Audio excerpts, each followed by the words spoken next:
Ladies and gentlemen, welcome to the Rogers Kakasungura YouTube channel. Big thank you to each and every one of you for your continued support. As I have been telling you, I am addressing you on audios because where I am situated, there is poor internet coverage. So I get it so hard to load videos. That is why I send audio back to the studio and my boys work on the rest. Where I am, I'm unable to send the video in bulk. That is why I do audio, which can be sent with the low internet where I'm situated. I'm not in exile. I am sound and safe. What is more important is the message that I carry. Even through the audio, the message will be home. Ladies and gentlemen, the divorce between Gachagua and William Ruto continues to deepen. Their marriage is at stake. Ruto seems to have found a new lover, and Gachagua is that girlfriend you cannot be able to tell tumewachana, but unamuonyesha madharau. You see? You know, kaka, there are those girls, maybe, men, you can understand this. Kuna yule msichana uwezi mwambia direct tumeachana. So Waswahili wanasema sorry, akufukuzaye hakuambii toka. Kile anakuonyesha ni vitendo. It's upon you to see that from what is happening, I am unwanted here. Let me give you an example. Today, 48 members of parliament from the Mount Kenya region, 48, not 2, not 3, not 10, 48 members of parliament from the Mount Kenya region gathered today. And after gathering, they had a message to Rigathi Gachagua and Kenyans at large. I want to give you 4 minutes. You closely and keenly listen to these members of parliament. Then I will come back to give my final remarks on the same. And I will tell you what is happening, where we are headed to, and what we expect from Rigathi Gachagua and William Ruto ahead of the already started 2027 general election. And these are the MPs from the Mount Kenya region. Given the prevailing state of affairs and the urgency of the mission ahead, there is need to have a link that will create a nexus between us and the national executives on matters development. Accordingly, we as elected leaders from this region and its diaspora, on our own behalf and that of our people, unanimously resolve that our link to the national government to be the Cabinet Secretary for Interior and National Administration, Professor Kindiki, whose responsibilities in the executive includes the coordination of national government functions across the country.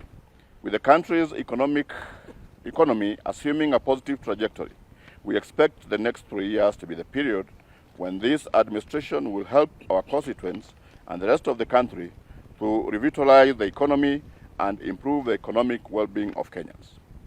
Unfortunately, our effort to consolidate the development needs of the people we represent and canvass for their realization has been frustrated by the lack of a focal point of reference around whom we can channel the interests and priorities of our people to the government for actualization. Instead, the Mount Kenya region has suffered high-octane politics around the fathom unity to support individual and personal ambition rather than the actualization, pursuit and lobbying of the interests of the constituents. Our attempts to call the region to the orderly prioritization of the development needs of the people has been frustrated by condescending threats of dire political consequences unless we support certain personal interests and ambitions. Yet, time is of the essence given that we are already under 3 years to the end of the first term of this administration. As we continue with superiority contests and bickering, the people we represent expect us to aggregate and lobby for prioritization of key projects to ensure the actualization of the promises in our manifesto on the guaranteed minimum returns, GMRs, for our food and cash crops, including coffee, tea, potatoes, macadamia, better prices for milk and poultry products, reduction of the cost of animal feeds, and advancements of our business, commercial, and enterprise interests, and other outstanding manifesto commitments. We have also resolved to champion for a favorable division of revenue regime that provides a formula that greatly benefits the people that we represent. The people we represent expect us to pay ahead better prices for their tea and coffee. We are behind schedule in the enactment of legislative reforms critical to the revitalization of key economic sectors relevant to our constituents. They also have a number of road and water electricity projects which have stalled several years ago that require priority funding for completion. It is our firm belief that we focus on unity of purpose. It is possible to put our energies together and realize great outcomes for the people we represent during the remaining 3 years. We commit to redouble our efforts to ensure that the priority projects marked for our region and for our people in the diaspora that are in the Kenya Kwanza plan are implemented. We further commit to accelerate the passing on of key legislative reforms that are critical to the improvement of the main economic sectors relevant to our constituents and prioritization of budgetary allocations to stalled and priority developments projects in the region and the diaspora. On this basis, we meet here today to reinstate our commitment to the unity and development agenda of all the people of Mount Kenya region and diaspora, even as we advance the collective of Kenya as a nation.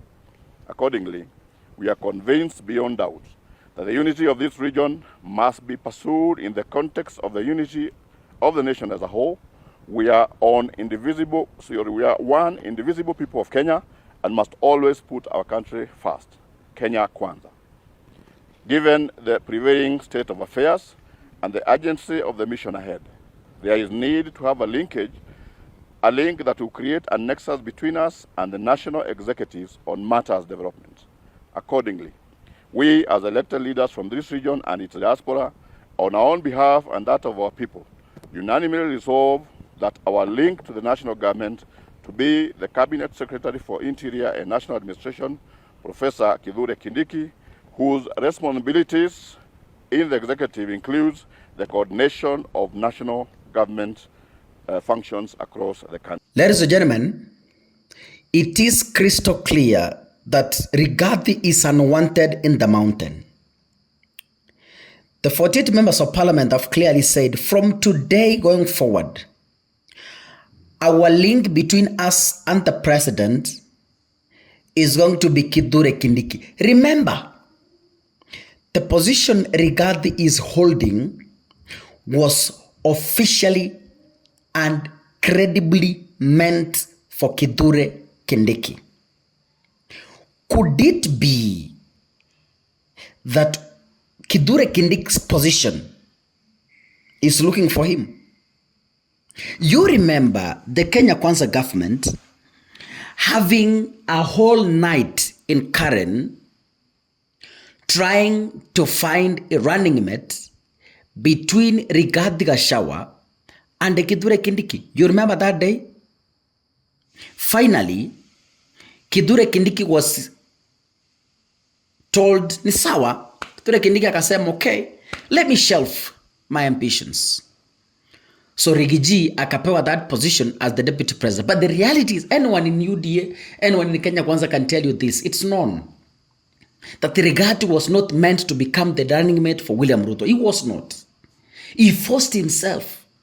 Because alikuwa anasema, you gave me an assignment of abusing Uhuru Kenyatta. Nimefanya, nisipokuwa DP, nitaenda wapi?